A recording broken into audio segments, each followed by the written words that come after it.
Hey guys, it's Scott from Upsher Heating and Plumbing, and this month is Underfloor Heating Month.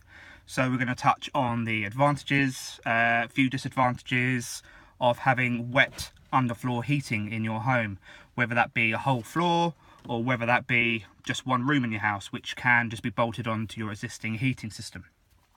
So stay posted, no pun intended, and we will give you all the information you need to make an informed decision to whether or not underfloor heating is right for you and your home. Take care.